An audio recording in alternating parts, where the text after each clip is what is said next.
Transcendentalism is a quest for truth, and one of the best ways to find this truth, as Thoreau explains, is to communicate with nature and also to search inside oneself.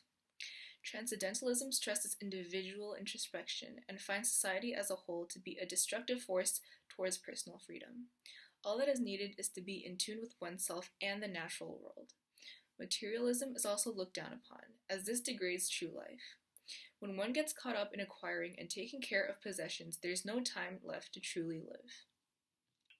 Today we will be going over Thoreau's part memoir and part spiritual quest, Walden. But to start us off, we're going to be giving you guys an introduction of Thoreau first. So Thoreau's full name is Henry David Thoreau, and he was born on July 12th, 1817, and he passed away in May 6th, 1862. Thoreau was an American author, poet, philosopher, and a leading transcendentalist. He also published political writings aside from Walden during his time, but had little impact on his contemporaries. He was also viewed more as a naturalist than a theorist. The first quote we're going to be analyzing is from the chapter Where I Lived and What I Lived For. The quote is, "This was an airy and unplastered cabin, fit to entertain a traveling god, and where a goddess might trail her garments. The wind which passed over my dwelling were such as sweep over the ridges of mountains, bearing the broken stains or celestial parts only, or terrestrial music. The morning wind forever blows, the poem of creation uninterrupted, but few are the ears that hear it. Olympus is but the outside of the earth everywhere." This quote basically just means how simplicity defines greatness, and how when he had such a simple cabin, he was able to focus solely on his connection to God, which made their bond stronger, and he was able to focus less on his materialistic possessions. A literary device for this quote would be a metaphor, as even if the cabin is airy and unplastered, a traveling god or goddess will still visit. And even if you're not as wealthy, in God's eyes, you're still equal to everyone else. And you will also be given the same opportunities as someone who has more materialistic possessions than you.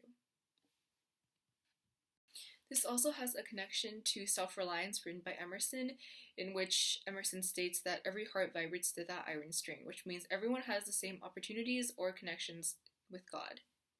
Another literary device would be juxtaposition, where the author compares the simple cabin to God, and this just puts more emphasis on how simplicity defines greatness.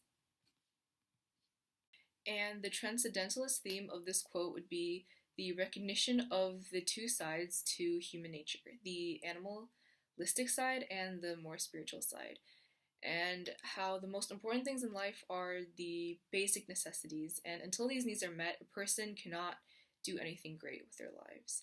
And those who live simply in nature and have their own thoughts can develop from living in reality to a more spiritual life. So for our next quote, it's however mean your life is, meet it and live it. Do not shun it and call it hard names. It is not so bad as you are. It looks poorest when you are richest. The fault finder will find faults even in paradise. Love your life, poor as it is. You may perhaps have some pleasant, thrilling, glorious hours, even in a poor house. The setting sun is reflected from the windows of the almshouse as brightly as from the rich man's abode.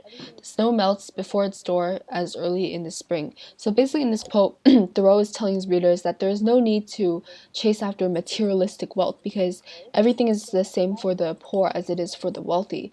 And in the quote, the setting sun is reflected in the windows of the almshouse as brightly as from the rich man's abode. It's saying that no matter what, appreciate your life because it's not the one that's bad. You're the one who's putting it in a bad situation. So basically, live life to the fullest, and life is what you make of it. And the next quote in this big quote is, fault finders will find fault even in paradise. Love your life, poor as it is. And in this quote, it's saying, be happy and content with your life. You can live simply and happily. They're not mutually exclusive. And for the literary device, we chose diction because by using these words of nature, such as sun, paradise, snow, it's saying, Thoreau is saying that nature is completely objective and it's not subjective at all to the poor or the rich. Everything is the same in the eyes of nature.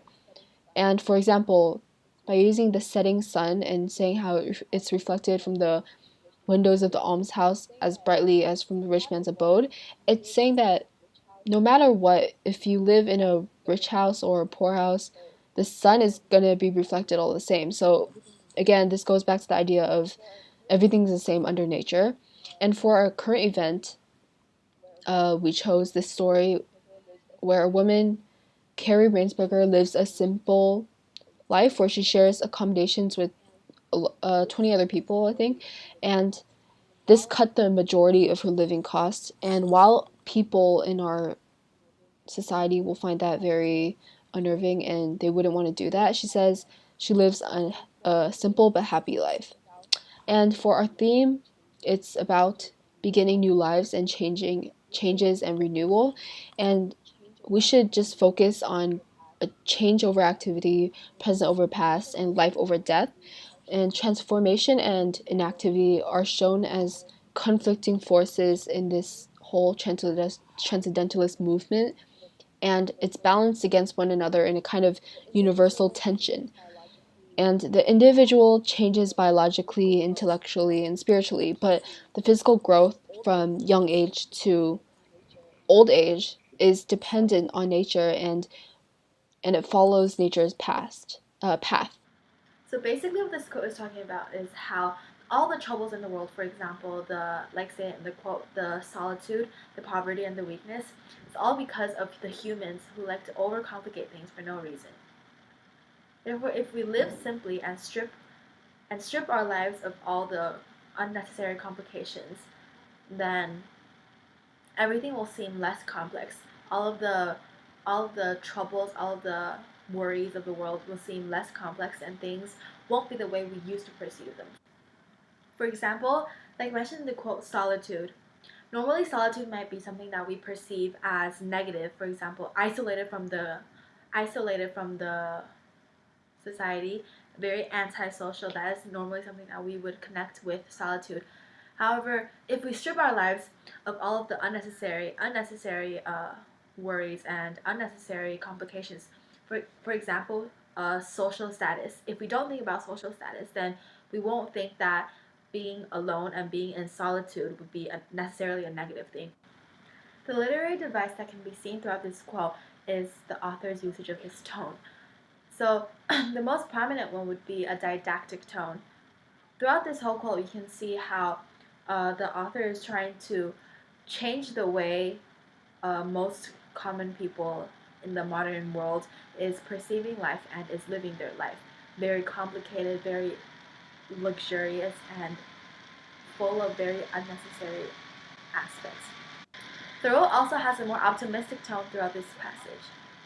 He is optimistic that all of the negativities of the world, the weaknesses, the solitude, the poverty, are going to be gone if humans just simplify their lives and stick to the core and take away all of the unnecessary complications and the unnecessary aspects of human life. The most prominent transcendentalist theme here is simplicity. Since we've been talking about perceptions of the world, simplicity will actually change your perception. Since when your point of view is simple, there will be no distractions around you that try to twist the way you view things. So for example, there will be no outside influences on how you view a specific object or idea or event. So a current event that relates to this whole idea is the discovery of the last uncontacted Amazon tribe.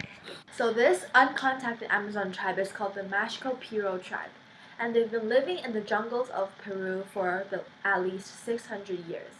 And they've been almost completely cut off from civilization and the outside world. They're rarely seen lurking for turtle eggs at the Madre de Dios River, and then they soon disappear back into the Amazon forest, especially for the wet season. This group that has been completely cut off has recently been more exposed to the outside world and being forced out of the forest because of logging, drug suppliers, and tourism. This group of people have been recently discovered, and ever since there have been a lot of photographers going around the forest trying to get snapshots of them. One of whom is called Lune Paraco.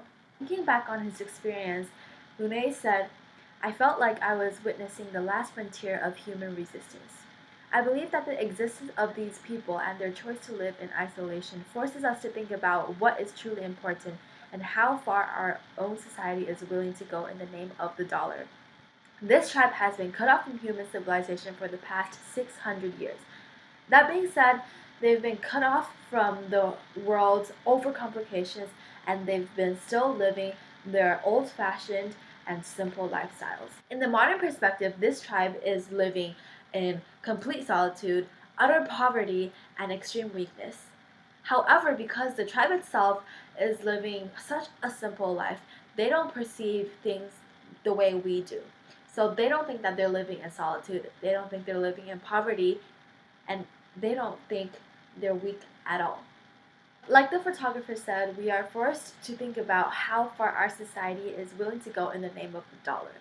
So once again, this this relates back to one of the first quotes we've been talking about, how far our society is going to blindly chase after modern day commodity and these unnecessary objects